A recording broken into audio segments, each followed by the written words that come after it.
So check it out. If you're a real estate agent and you are struggling in your business right now and you've seen those headlines that 70,000 real estate agents are leaving the industry and you're like, I don't want to add to that statistic. So check this out. I'm a licensed real estate agent in the state of Arizona. I principally practice in the Phoenix, Arizona market.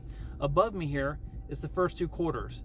As this exhibit shows, I've already done north of $10 million in those first 2 quarters, and I'm in the top 1% of sales as I rank 483 out of 48,000 licensed agents here in the Arizona market. And I'm sure people are going to knock on me and be like, that's not that good, Matthew. There's like 400 other agents above you. Well, I bet you 300 of those are teams, and they're all signing one person's name on those contracts. So being in the top 1% in this type of economy, I'll take it any day of the week. So what do I do differently that other agents aren't doing, like the 70,000 that are leaving the industry right now, that you should probably consider doing yourself in your market? Dude, it's an easy one. It's supply and demand in economics. People are increasingly price sensitive in this market. What is the first thing that they want to do when they sell their house? They want to save money. They don't want to spend a bunch of money. So when you go and you meet with these people and everybody puts the listing on a pedestal, I hear it all the time in the office. You got to get the listing. You got to get the listing. All the real estate coaches, you got to cold call. You got to do all these things. I have seen so many young new agents burn out with cold calling, and I literally walk up to them all the time. I'm like, do you find any of that, what you're doing on the phone, enjoyable? They're like, I absolutely hate it. I'm like, it looks painful to me watching you make those calls because it's ugly. And honestly, when I walk into a mall and I got people trying to sell me some bullshit lotion at a kiosk, what do you think the first thing I'm going to do when they walk up to me? I'm going to do this, just like those people you're cold calling right now. They don't want your call. They don't want you to solicit to them. Let me tell you something. You know what people do want? They want a fair shake. If you can sell their house for a flat fee. Hear me out on this. People are like, a flat fee, Matt? Are you out of your mind? Yes, I said it, a flat fee. And here's why. If you go into that listing appointment and you're going up against a guy like me, you're going to lose 10 out of 10 times. And here's why. We are all going to have the same data to report on to provide that client the same, relatively same broker price opinion. We're all going to have the same videographers, photographers. We're going to do all the same exact things marketing-wise. Some people are like, well, I do flyers. Like, dude, everybody does it.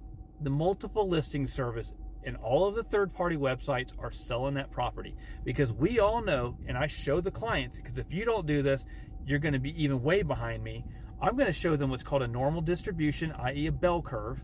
And in that bell curve, I say, Mr. and Mrs. Seller, if you price your home plus or minus 1 standard deviation of the mean of the comp sold in your area, just like an appraiser does with the regression analysis, you will find success selling this home. So we're going to make it look pretty, the photos are going to make it shine, and then we're going to go to the market, and the highest willingness to pay, being that the market is efficient, will prevail. So that being equal, why would they pay 6 or 5% when the guy that just came up to him earlier said, I'll do it for $3,000 flat fee? You are going to lose 10 out of 10 times. And some of y'all might be saying, Matthew, I can't do it at those margins. There's no way anybody can do it at those margins. Yes, you can. Find a broker that's not squeezing you every dime, because right now they know the market is changing. Everything is changing from the internet. So go find you a brokerage that does a 100% model where you can be lean and mean like an Amazon who's eating everyone's lunch in retail. So you got to eat lunch too. So you got to scale your operations. See, the problem with realtors is you lack business acumen. And what I mean by that is you have got to start learning about vertically integrating your business. You got to start doing, what I mean by that is you got to learn how to hit singles. This 6% commission is like going for the home run, the triple. That's not going to get you on base. You got to get on base, because if you don't get on base, you are going to be out of the industry and you're going to run deficits and you're gone. What I'm saying is, think of it like a loss leader. Costco sells rotisserie chicken. They don't make much money on it. If anything, they lose money. I'm not telling you to lose money on the flat fee, but hear me out. The loss leader gets you to the door and then you buy more services. If you list your house with me, guess what? Most sellers got to buy a house, correct? There's your carrot at the end of the stick. I'm going to sell the house for a flat fee. Think of like Redfin. And then when they go buy, I just made 2 or 3 points on that. Where are we at now, people? Are we catching on to this now? If I can get more listings, everybody being nervous about, I got to get the listing, or I'm so nervous I got to land this listing. You know what's great about being a flat fee agent, y'all? Hear me out on this. If you're still with me here at 4 minutes and 55 seconds, this is the bread and butter. When people are nervous going into $1 million, whatever price point makes you uncomfortable, like you want to win it, you know why you're uncomfortable? Because you're overcharging people and you're trying to hard sell. It's just like a car dealership. Everyone gets squirrely. There's that pit in your stomach, like, man, I don't want to get taken advantage of, because you know deep down 6% is not a good deal for anyone anymore. 5% is not a good deal. So the best part about being a flat fee agent is I have no butterflies. I am not nervous at all. You know what the best part is?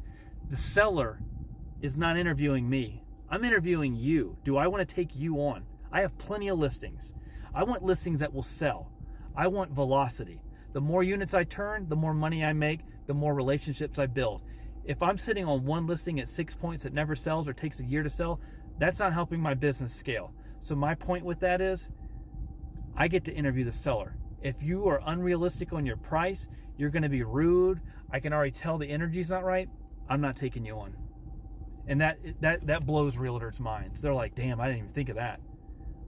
I'm the one being interviewed. No, I'm interviewing the seller, because everybody wants this service. I know my transactions might not be super high right now because I haven't scaled this business as a mega team yet. I could easily do it. I run multiple businesses. If you've watched this channel at all, I'm avid in the stock options market. I own a lot of rental property. I do a lot of things. I enjoy real estate, but I'm telling you guys right now, the writing on the wall is you have to do things based on economies of scale. You have to be lean and mean. Think about Walmart. Think about Amazon. If you're not running your business this way, you don't understand. The internet has changed everything. Use it to your advantage, because right now when you charge 6%, it's going against you. Because there's going to be, you might say, well, Matthew, you're one of many agents. Flat fee's always been around, but the internet has never been as strong as it has before. Personal branding is incredibly important. And so my point is, there might just be one of me now. There's going to be 20, 30, 100, thousands of me. My point is, if you don't catch on now, you're going to lose market share gradually, like these broker dinosaur franchise models. And with this National Association of Realtors major lawsuit hitting buyers agents right now, it is more than important than ever that you heed this advice. You need to get lean and mean. You need to scale your business. And with economies of scale, and so when you start to vertically integrate your business as you're scaling it, you can then get your mortgage license. So you're heading all of these singles, you're getting on base multiple times. You're not making a lot of money, you're making a little bit, but you're adding more services. Hey, do you need a loan? Do you need to get, when you buy something, will you need any, like a second look on a mortgage?